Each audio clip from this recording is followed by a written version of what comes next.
राम राम भाइयों, क्या हाल है आप सभी के। तो आज हम बात करेंगे इसमें यूपीएसआई मेडिकल कैसे हो गए। ठीक है, आज इसी के बारे में सारी बात करेंगे। यूपीएसआई मेडिकल में क्या क्या होगा और क्या क्या होने जा रहा है।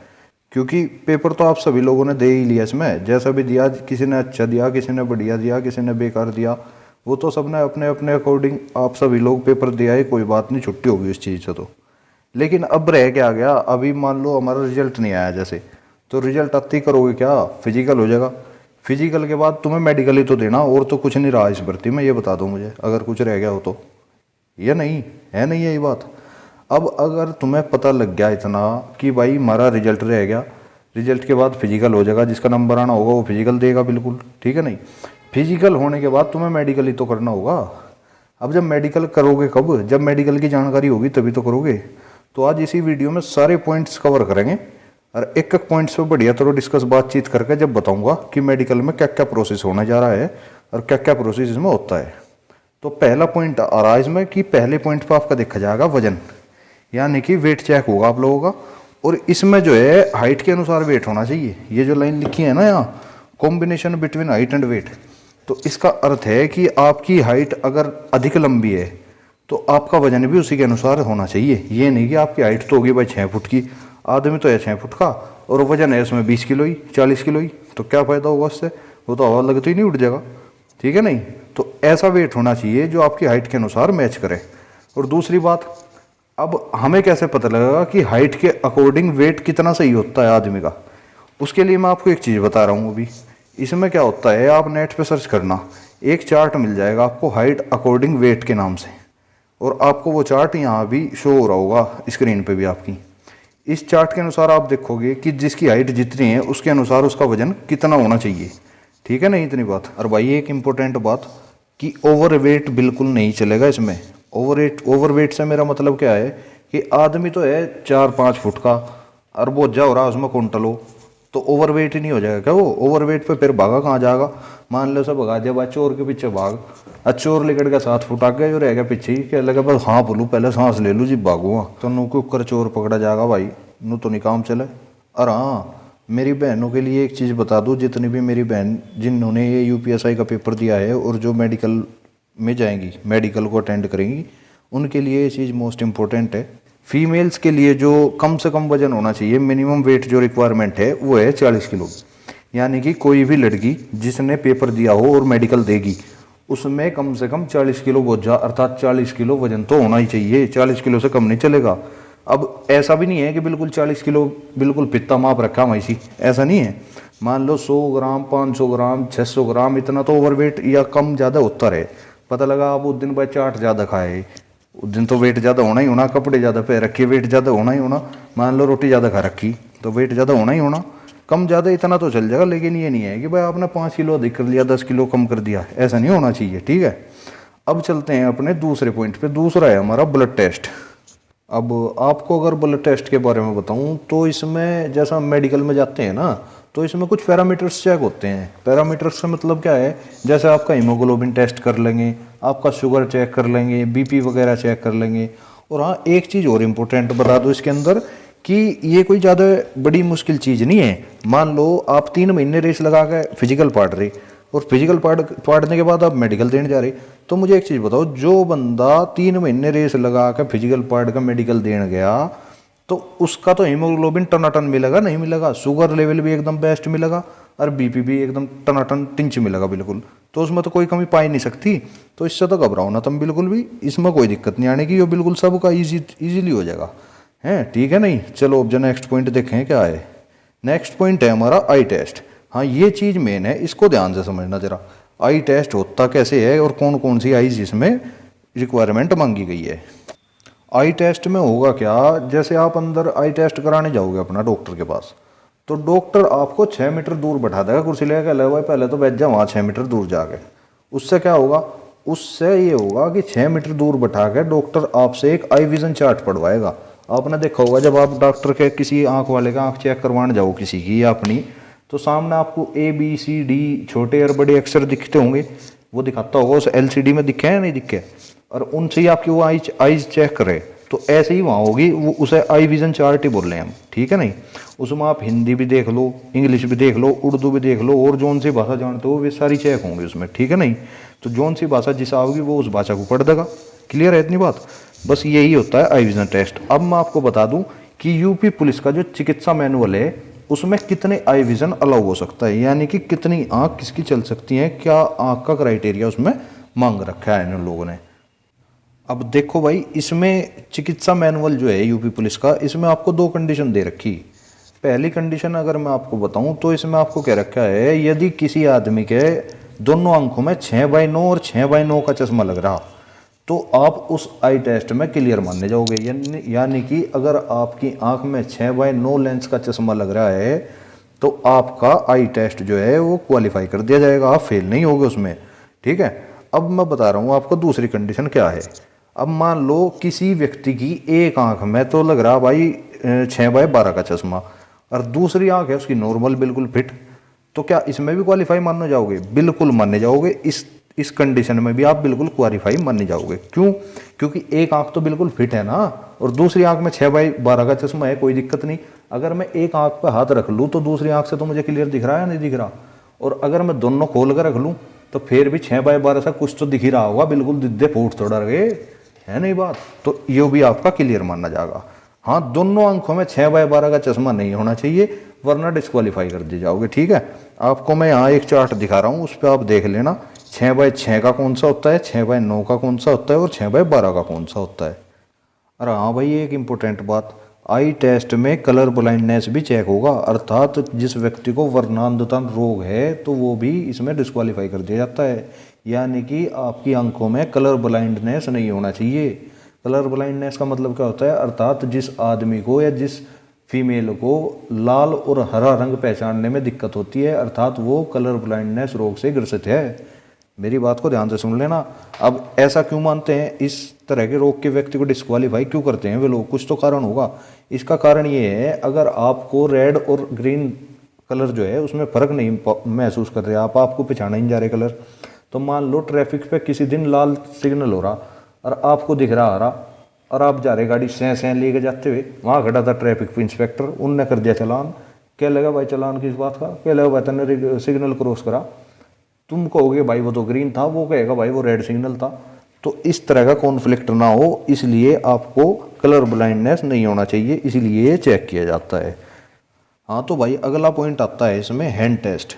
अगर मैं बात करूँ हैंड टेस्ट कैसे होता है, आप अपने दोनों हाथों को सामने की ओर फैला लें और देखें कि आप लोगों की कोहनी जो है वो टच तो नहीं हो रही। अगर आपकी कोहनी टच नहीं हो रही, यानी कि आप टेस्ट नंबर फर्स्ट अलाइनमेंट में पास हो जाओगे। दूसरी चीज़ हैंड टेस्ट के अंदर देखी जाएगी आपका फ्रैक्चर, यानी कि आपको बचपन में या हाल फिलहाल में कभी कोई चोट लगी हो और जिसके कारण आपकी हड्डी टूट गई हो, तो क्या वो हड्डी सही से जुड़ रही है? अगर वो सही से नहीं जुड़ी रही होगी तो वहाँ भी आपको डिस्क्वालीफाई कर सकता है वो, ठीक है। फिर आपकी फिंगर्स भी चेक होंगी। फिंगर्स अर्थात उंगलियों की हड्डियाँ तो सही हैं, इनमें कोई फ्रैक्चर वगैरह तो नहीं है, कोई किसी का बाल तो नहीं आ रहा, ये सब चीज़ चेक होती हैं। और भाई ये ज़रूरी भी है हैंड टेस्ट होना। मान लो आपको कल को पकड़ा दी AK-47 और चलानी थी तुम्हें ओसामा बिन लादेन की तरफ को, चला दी तुमने अपने हेड कमिश्नर की तरफ को, तो ऐसे में तो गड़बड़ हो जाएगी नहीं भाई। और फिर समस्या एक और भी तो है, आजकल वो रील राल बनाने का भी तो ट्रेंड चल रहा है इंस्टाग्राम पे।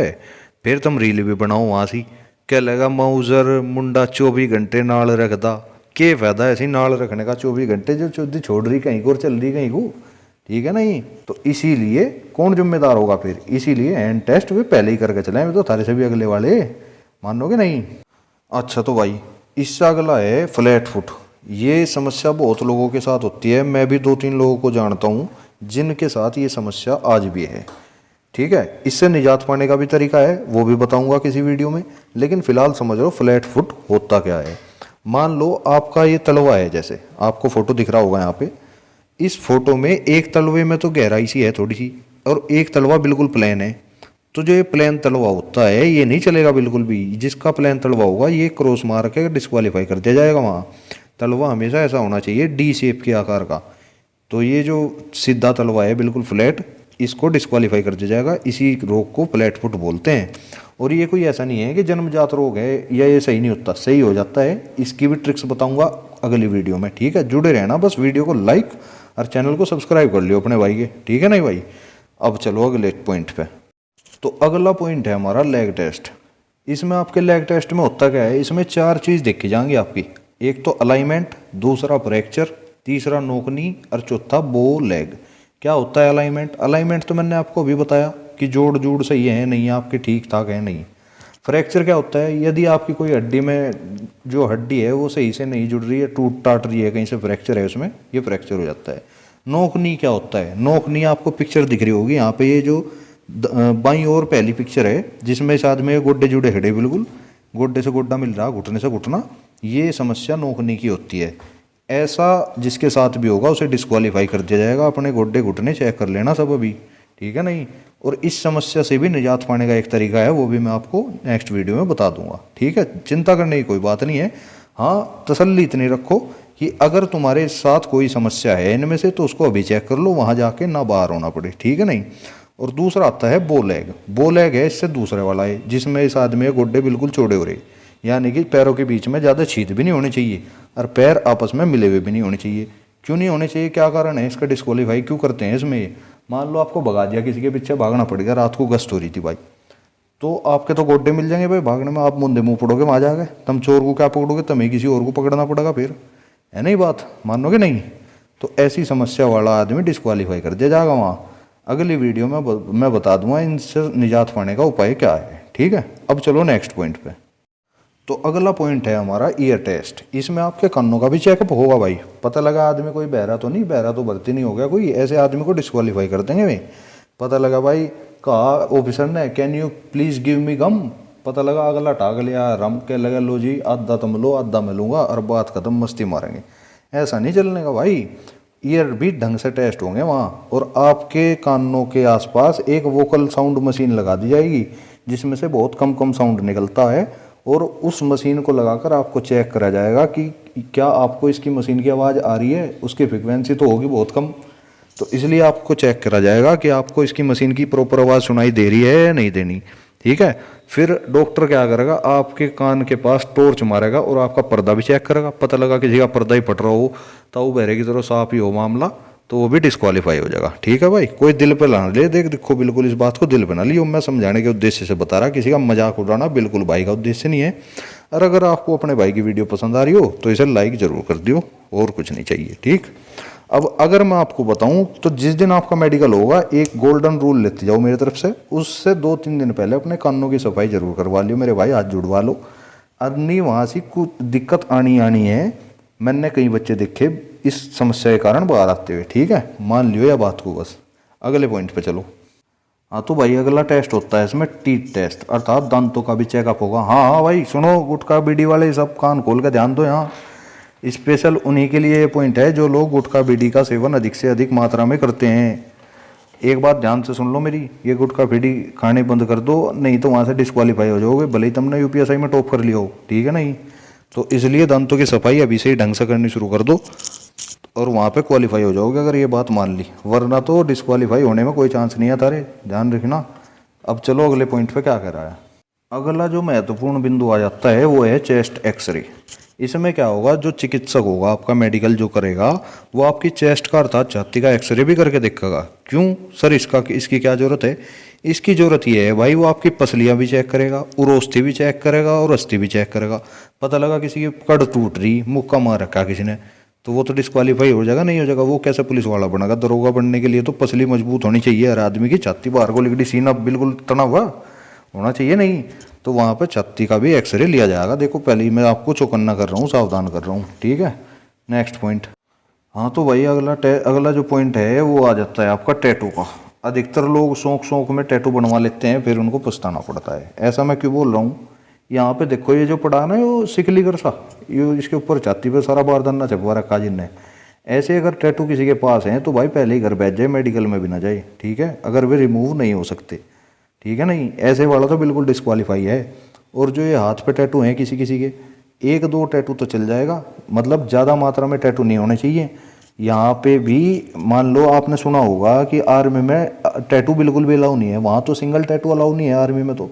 इसमें जो है ऐसा नहीं है कि बिल्कुल अलाउ है ही नहीं, पर इसका मतलब ये भी नहीं है कि आप इस बाबा की तरह छाती पर बारदाना बनवा के बैठ जाओ, ऐसा नहीं होना चाहिए। 1-2 टैटू तो आपके चल जाएंगे लेकिन ज़्यादा नहीं होना चाहिए, कहने का मतलब ये है। तो भाई ये थी आज की यूपीएसआई मेडिकल टेस्ट के ऊपर आपकी सारी जानकारी दे दी मैंने।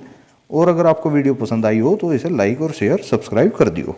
अब मुझे कमेंट में बता दियो कि आपको क्या समस्या है, किस समस्या पे आपको नेक्स्ट वीडियो चाहिए। मैं उसी के ऊपर एक एक पॉइंट उठा के आपका सबका कमेंट पढ़ूंगा, दिक्कत मत लो, सारों की समस्या हल करी जाएगी जिसका भी मेरे पास उपाय होगा। ठीक है, बिल्कुल देसी उपाय बताऊंगा, टेंशन लियो मत। ठीक है, तो चलो मिलेंगे फिर अगली वीडियो में। धन्यवाद, मिलते हैं फिर।